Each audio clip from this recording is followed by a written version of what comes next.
Hey there! I'm so excited to share with you today some game-changing tips for mastering English pronunciation. You know, clear pronunciation is like the secret sauce of effective communication. It helps you avoid those awkward misunderstandings and really gets your message across. In this video, we're going to explore common pronunciation mistakes, look at the differences between vowels and consonants, and discover some fun techniques to improve your speaking skills. So, are you ready to level up your English? Let's get started. Alright, so let's talk about why pronunciation is such a big deal. Imagine you're ordering a coffee, and instead of saying vanilla latte, it comes out sounding like vanilla lottery. Confusing, right? That's the thing about pronunciation. When it's off, it can totally change the meaning of what you're trying to say. And it's not just about ordering coffee. In job interviews, business meetings, or even casual chats with friends, clear pronunciation can make or break your communication. But here's the good news. Improving your pronunciation is totally doable. It's like learning a new dance. At first, your feet might feel a bit clumsy, but with practice, you'll be gliding across the dance floor in no time.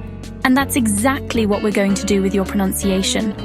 We'll work on those tricky sounds, nail those stress patterns, and before you know it, you'll be speaking with clarity and confidence.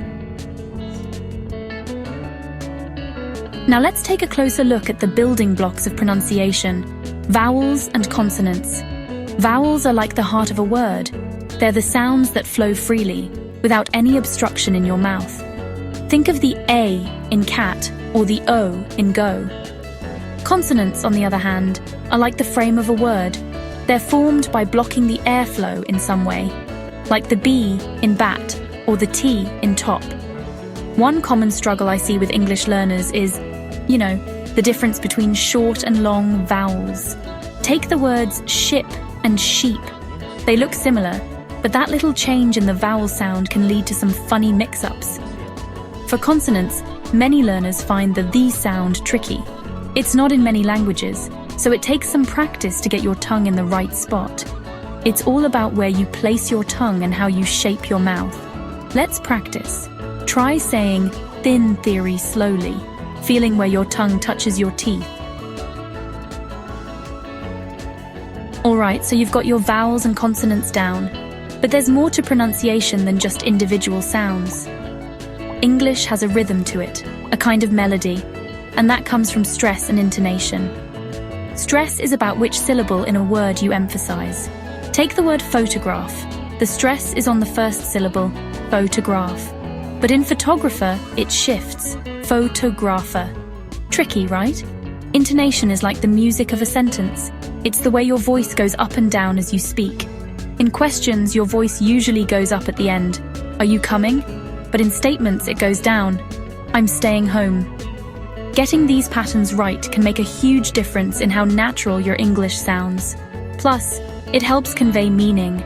Think about how changing the stress in "I didn't say she stole my money" can completely alter what you're implying.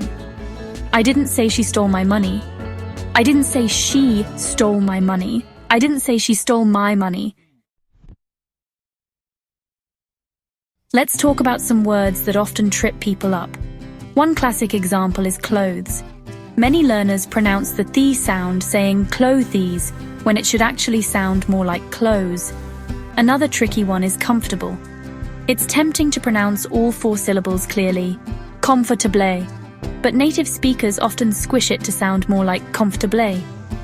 Then there's the infamous th sound again in words like three and think. Many learners substitute it with a D or T sound saying tree or tink. And don't even get me started on Worcestershire.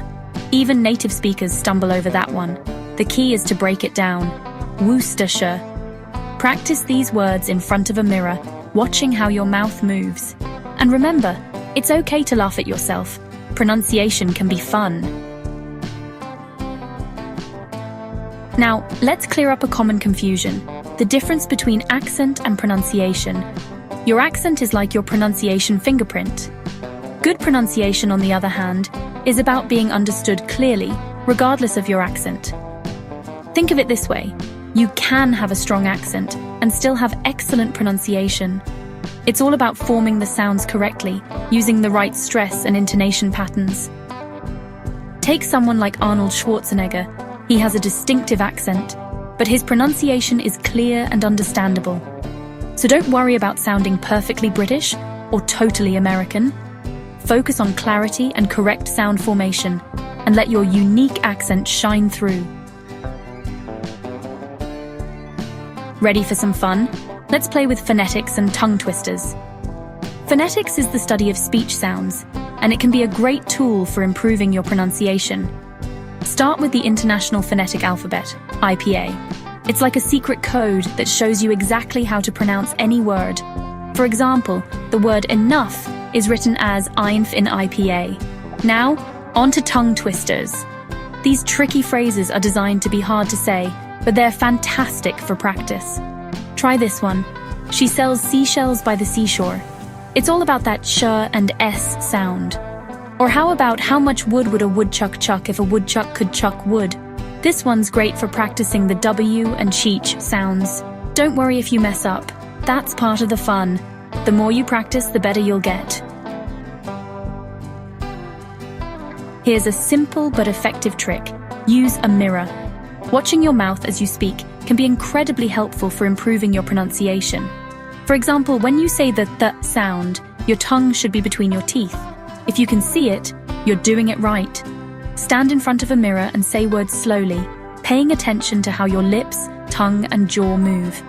This visual feedback can help you correct common mistakes and perfect your pronunciation. With consistent practice, you'll start to see and feel the difference in your pronunciation. It might feel awkward at first, but keep at it. Remember, everyone starts somewhere. With these techniques and a bit of patience, you'll be amazed at how much your pronunciation can improve. Keep practicing and have fun with it.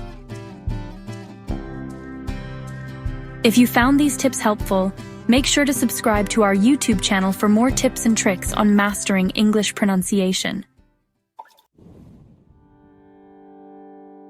One of the best ways to improve your pronunciation is to listen to native speakers.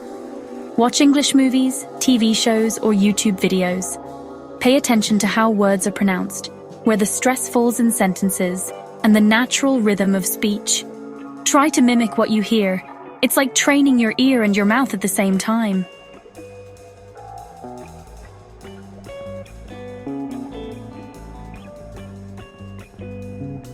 Improving your pronunciation is a journey, not a destination. Use apps like Duolingo or Elsa. Speak for daily practice. Join language exchange groups to practice with native speakers. Record yourself speaking and listen back. It might feel awkward at first, but it's a great way to catch your mistakes. And most importantly, be patient with yourself. Every little bit of practice counts. Well, there you have it. We've covered a lot of ground today, from the basics of vowels and consonants to fun techniques like tongue twisters and mirror practice. Remember, good pronunciation is about clear communication, not perfection. Keep practicing, stay patient, and most importantly, have fun with it. If you found this video helpful, don't forget to like and subscribe for more English learning tips. Until next time, keep speaking and improving.